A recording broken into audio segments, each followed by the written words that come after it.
Question 3 है, the cost of 2 kg of apple and 1 kg of grapes on a day was found to be 160 rupees. After a month, the cost of 4 kg of apple and 2 kg of grapes is 300 rupees. Represent this situation algebraically and geometrically. तो हमको क्या करना है, हमारे पास जो situation दी हुई है 2 kg और 1 kg 2 kg Apple and 1 kg grapes की जो कीमत है वो दे रखी है 160 रुपीज. ऐसे एक महीने बाद क्या होता है, जो कॉस्ट होती है वो हो जाती है 4 kg एंड 2 kg एप्पल की 300 रुपीज. तो हमको क्या करना है, इसको रिप्रेजेंट करना है. तो हमारे पास क्या अननोन है, हमारे पास अननोन है 1 kg ऑफ एप्पल की कॉस्ट और 1 kg ऑफ ग्रेप्स की कॉस्ट. तो हम इसी को एज्यूम कर लेते हैं और उससे एक इक्वेशन फॉर्म करेंगे. पहली वाली सिचुएशन एक इक्वेशन फॉर्म कराएगी, दूसरी वाली सिचुएशन दूसरी इक्वेशन, और उसको हम क्या करेंगे, उससे हम कोऑर्डिनेट निकालेंगे एक्स कॉमा वाई के, ताकि हम उसको ग्राफ में रिप्रेजेंट कर सकें. चलिए, late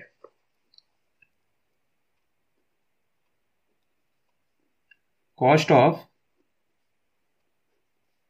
1 kg Apple, 1 kg Apple की कॉस्ट मान लेते हैं हम कितना, एक्स रुपीज. ऐसे ही कॉस्ट ऑफ 1 kg ग्रेप्स, इसकी कीमत मान लेते हैं हम y रुपीज. तो अकॉर्डिंग टू द क्वेश्चन में क्या कहा गया है, पहली सिचुएशन में ये कहा गया है कि 2 kg 1 kg कॉस्ट अगर x है, x रुपीज है, तो 2 kg की कितनी होगी 2x. साथ ही साथ एंड बोला है, इसका मतलब plus 1 kg of grapes, 1 kg यानी y रुपीज. तो टोटल वो कितनी रुपीज पे करता है 160. तो दोनों की कीमत हो जाएगी इक्वल करके 160. इससे मेरी पहली इक्वेशन फॉर्म होती है, इक्वेशन फर्स्ट. ऐसे ही दूसरी सिचुएशन में बोला गया है कि 4 kg ऑफ एप्पल, 1 kg की कीमत है x, 4 kg की कीमत 4x, प्लस की जगह प्लस, सेकंड है 2 kg ऑफ ग्रेप, तो ये हो जाएगा 2y. तो टोटल कितना पे करते हैं 300 रुपीज. तो इससे मेरी दूसरी सिचुएशन फॉर्म होती है, जिसको मैं कह देता हूं इक्वेशन सेकेंड. अब मुझे क्या करना है, इनको ग्राफ में रिप्रेजेंट करना है. ग्राफ में रिप्रेजेंट करने के लिए मेरे पास 2 पॉइंट होने चाहिए. एक लाइन को अगर मुझे बनाना है तो मेरे पास कितने पॉइंट होने चाहिए, 2 पॉइंट होने चाहिए. 2 पॉइंट के लिए पहले पॉइंट के कोऑर्डिनेट एक्स कॉमा वाई, दूसरे पॉइंट को कोऑर्डिनेट एक्स कॉमा वाई चाहिए. तो मैं क्या कर लेता हूं, इनको टेबुलर फॉर्म में लिख के एक्स कॉमा वाई ढूंढ लेता हूं. तो पहली इक्वेशन के लिए for first equation 2x plus Y equal to 160. तो यहां से y की वैल्यू कितनी आ जाएगी, y इक्वल टू क्या लिख सकता हूं मैं, y इक्वल टू लिख सकता हूं 160. ये जो 2x है ये दूसरी साइड जाके बन जाएगा -2x. तो यहां पे x और यहां पे y इक्वल टू कितना है मेरा 160 -2x. अब मुझे यहां पे x की कोई सर्टेन वैल्यू रखनी होगी ताकि y की एक फिक्स वैल्यू आए. तो ये आपके ऊपर डिपेंड करता है, आप कुछ भी रख सकते हैं. तो हम रखते हैं यहाँ पे 50. अगर मैं x की जगह पे क्या रख दूं 50, x की जगह पे 50 रख दूंगा, तो यहाँ पे ये कितना बनेगा 52 जा 100, यानी 160 में से 100 माइनस करूंगा, रिजल्ट आएगा मेरा 60.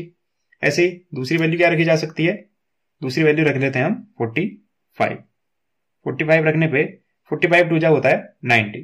तो 160 में से 90 माइनस करेंगे, 160 में से अगर 100 माइनस करते हैं 60 आता, 90 माइनस कर रहे हैं तो 10 ज्यादा, यानी आएगा रिजल्ट 70. ऐसे ही तो ये कोऑर्डिनेट क्या हो गया मेरा, पहला कोऑर्डिनेट हो गया ए पॉइंट के लिए 50, 60, और दूसरा पॉइंट मेरा बी के लिए हो गया कोऑर्डिनेट 45, एक्स की वैल्यू 45 और वाई की वैल्यू 70.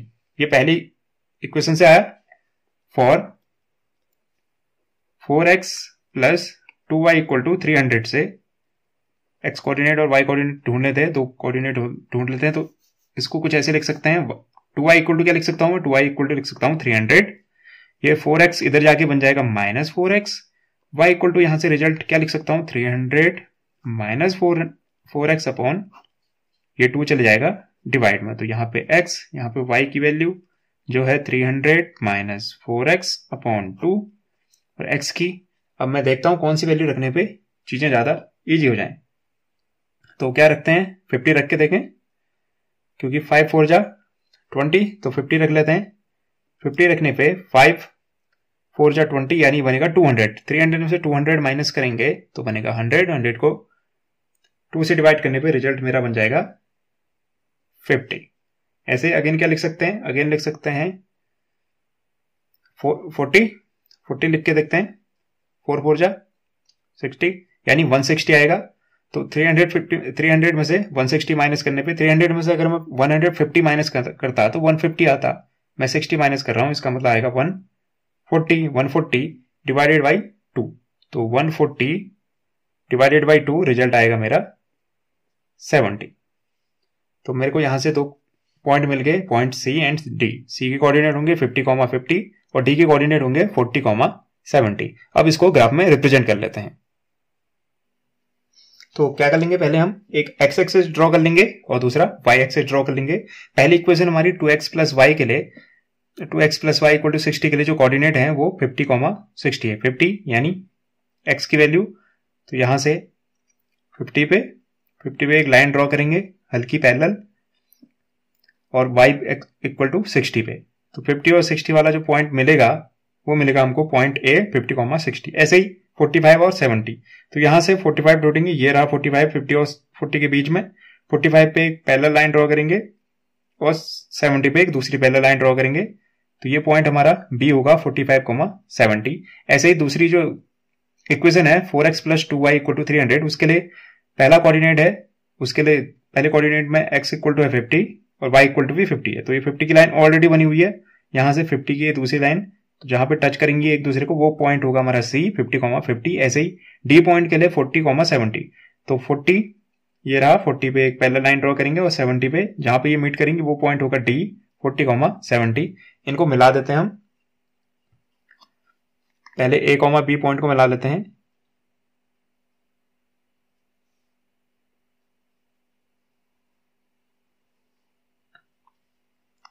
और ऐसे ही दूसरी इक्वेशन की लाइन को भी मिला देते हैं, 2 पॉइंट हैं। तो हमको देख के सीधे सीधे पता चल रहा है ये दोनों लाइन के आपस में पैरेलल हैं। ये है दूसरी इक्वेशन की लाइन और ये है पहली इक्वेशन। तो इन पे हम क्या कर सकते हैं, इक्वेशन के नाम भी लिख सकते हैं, जगह थोड़ा बहुत ही स्मॉल है तो आप यहाँ पे रिप्रेजेंट भी कर सकते हैं। ये पहली इक्वेशन है ब्लू वाली और रेड वाली है दूसरी इक्वेशन। तो इस तरह हम ग्राफ में इसको रिप्रेजेंट कर सकते हैं। उम्मीद करता हूं आपको ये पार्ट समझ में आया होगा and have a nice day. Thank you. उम्मीद करता हूं आपको ये एक्सप्लेनेशन पसंद आया होगा और समझ भी आया होगा। Thank you and have a nice day.